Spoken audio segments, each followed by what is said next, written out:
India and Canada stand by their stories after tit-for-tat expulsions of ambassadors and other high-level diplomats after last year's killing of a Sikh separatist outside Vancouver. It's all come to a head despite that meeting last week between Narendra Modi and Justin Trudeau on the sidelines of the ASEAN summit in Laos. Selena Sykes has more. A more than year-long feud at boiling point. Canada and India have both expelled each other's ambassadors along with other diplomats. In a tit-for-tat after Canadian police investigation accused Indian agents of involvement in criminal activity on Canadian soil.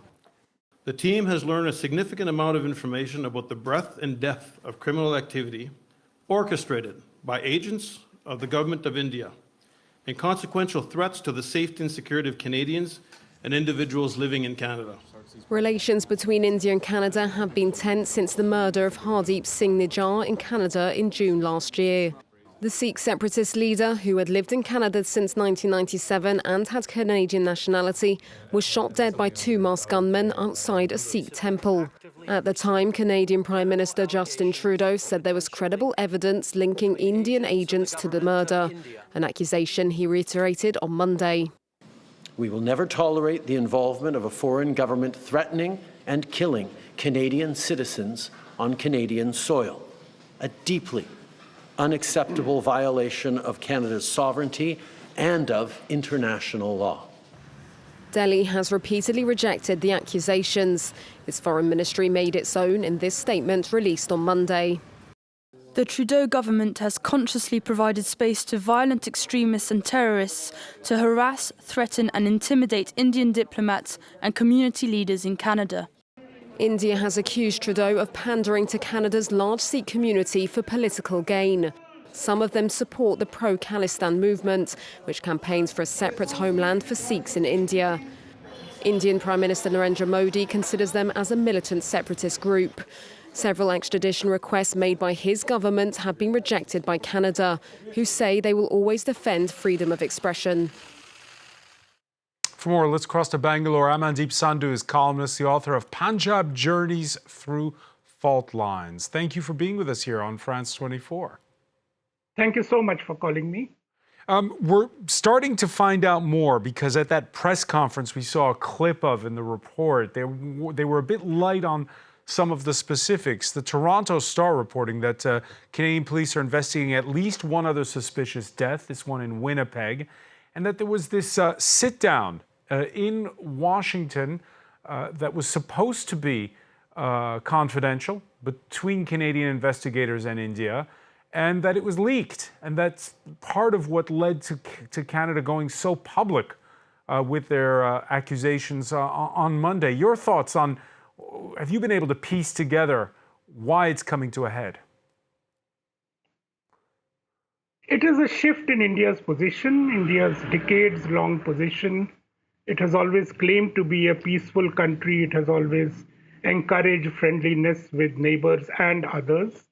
But I think this whole episode, and we spoke about a year back when Mr. Trudeau made the allegations, I think it's a huge shift in India's position. Yeah, we're seeing a huge shift. There's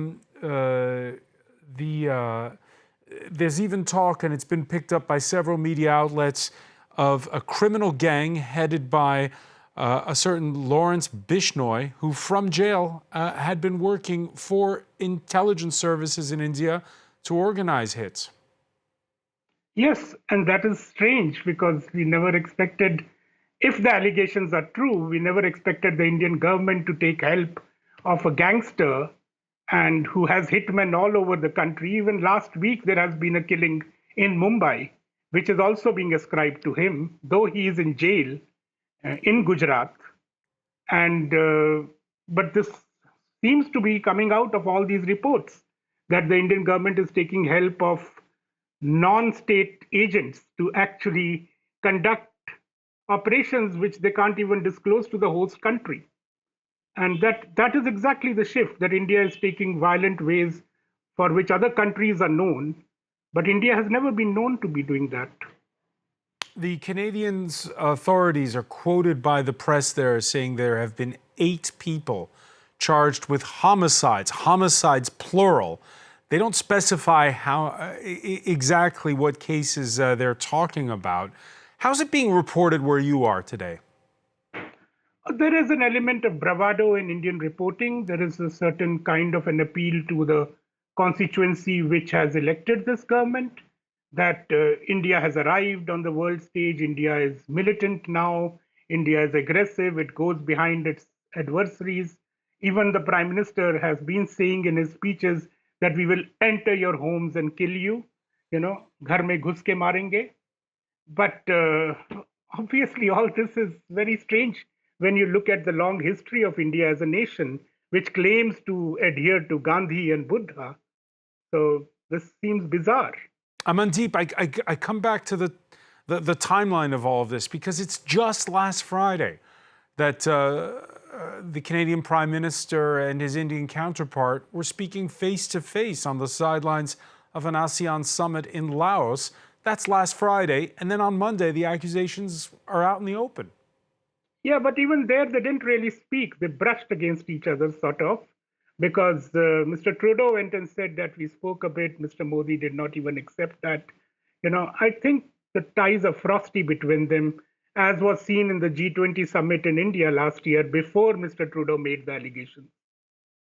And of course, what's changed since what happened in 2023 near Vancouver and now is you've had a general election since. Has Narendra Modi's government changed its tack, if you will, in that time? No, it hasn't. It obviously is going strong against who it claims are the enemies of the nation. But that's a huge different debate to engage in.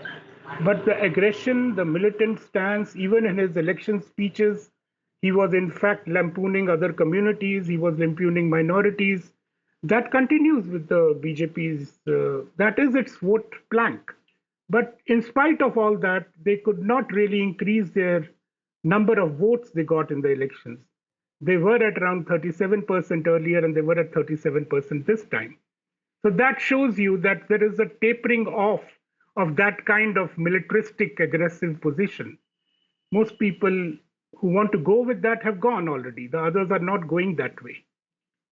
There was a time when, and we talked about it before, Amandeep, when there was radical violence on the part of Sikh separatists. When we go back to the history books, of course, we remember the assassination of Indira Gandhi in 1984 and the such.